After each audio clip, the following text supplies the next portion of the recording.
काला साया।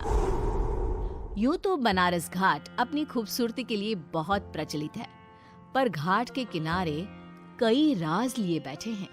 ये कहानी शुरू होती है बनारस के घाट के पास बने ममता निवास से, जहां प्रिया लाल जोड़े में ममता के घर उसकी बहू बनकर आती है। आओ आओ बहू, घर को अपने पैरों से पवित्र करो। ममता घर की दहलीज पार कर ही रही होती है कि अचानक एक बहुत गंदी सी बास पूरे घर में फैल जाती है।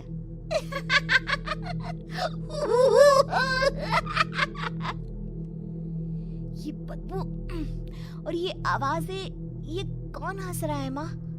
अब ये पड़ोसी ना हमारे थोड़े अलग से है।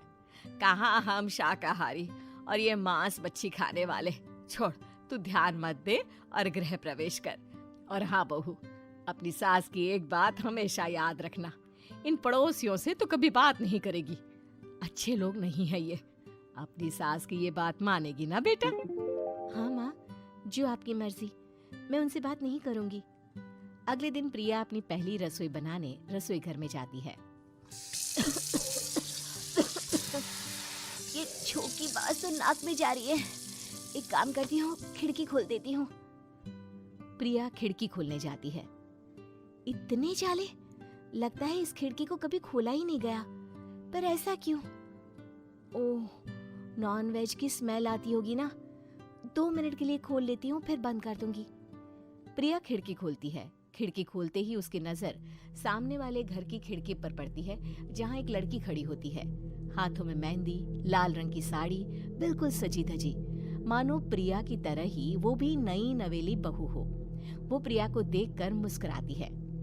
हे भगवान, माँ ने तो इनसे बात करने को मना किया था। प्रिया फौरन ही खिड़की बंद कर देती है और तवे पर चढ़े रोटी की ओर देखने लगती है, पर वहाँ रोटी न होकर मछली पड़ी होती है। ये क्या? पहली ही रसोई में इतनी बड़ी गलती। हे भगवान, अब मैं क्या करूं? प्रिया बहुत डर जाती है और फौरन रसोई की सफाई करने और फिर सभी के लिए खाना बनाने लग जाती है। जब वो सबको खाना परोसती है, सब तो ठीक है, मैं बेकार में चिंता कर रही थी। हे भगवान, ऐसे ही बस अपनी कृपा बनाए रखना।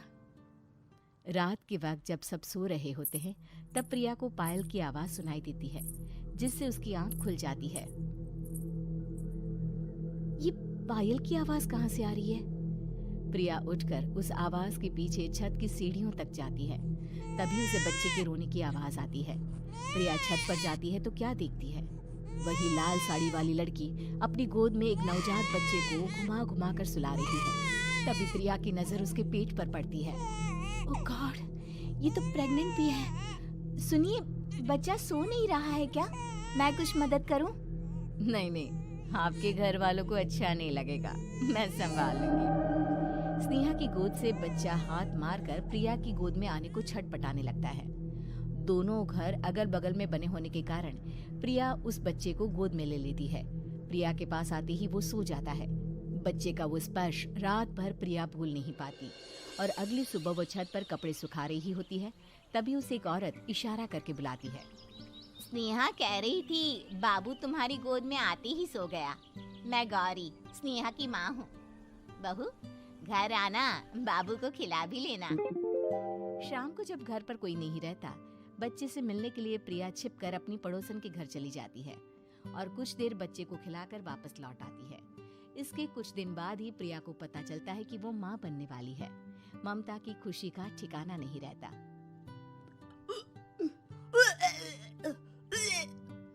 माँ जी, पता नहीं क्यों उल्टी आ रही है।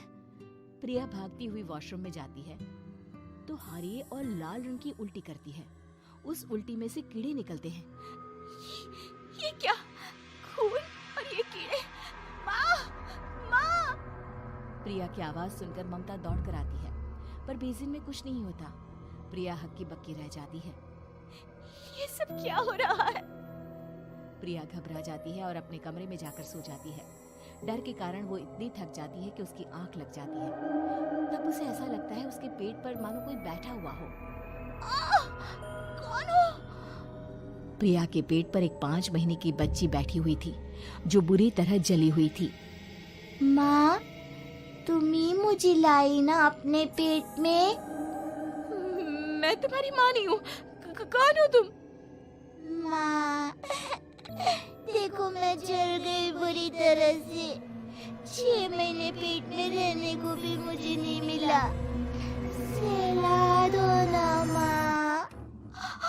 बचाओ, बचाओ, माँ! ममता दौड़कर कमरे में आती है। प्रिया की बातें सुनकर वो सब समझ जाती है। तू कहीं बगल वाले घर में तो नहीं जाकर आई ना बहू? मुझे माफ कर दो, मैं गई थी माँ। उस घर में सब मरे हुए हैं बहू। कई साल पहले स्नेहा उस घर में बहू बनकर आई थी। कुछ ही दिन में वो एक बच्चे को जन्म देने वाली थी। पूरा घर बच्चे के आने की खुशी में खोया था कि एक दिन अचानक उस घर में आग लग गई। सब बुरी तरह जलकर मर गए। गौरी आज भी दादी बनने का इंतजार कर रही है और इसीलिए स्नेहा ने अपना अजन्मा बच्चा तुम्हारी कोख में डाल दिया। ममता ये कह रही होती है कि पीछे से उसके पैरों को एक बच्चा पकड़ लेता है। दादी, दादी। माँ, स्नेहा की गोद में यही बच्चा था। ये बच्चा कौन है फिर? तेरी मौत है। तेरी भी दादी।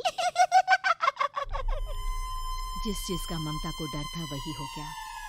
ममता निवास के ऊपर मौत ने चादर बिछा दी थी। प्रिया का पेट ऐसे बढ़ जाता है मानो 9 महीने का हो। 2 हाथ उसके पेट से बाहर निकलते हैं।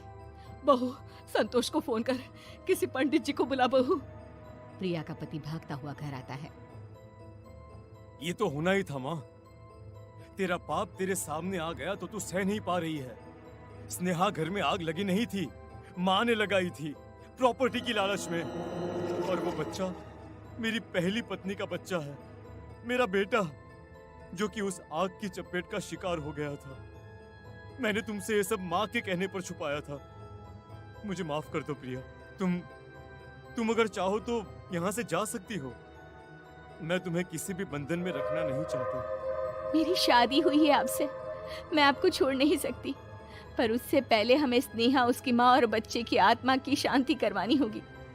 संतोष और ममता गौरी के घर जाते हैं। अंदर सब कुछ जला हुआ होता है। जमीन पर जली हुई लाशें बिखरी हुई थी। ममता रो रो कर अपनी करने की माफी गौरी से मांगती है। प्रिया स्नेहा के घर वालों का अंतिम संस्कार करवा देती है और ममता निवास फिर से आत्माओं के साए से मुक्त हो जाता है।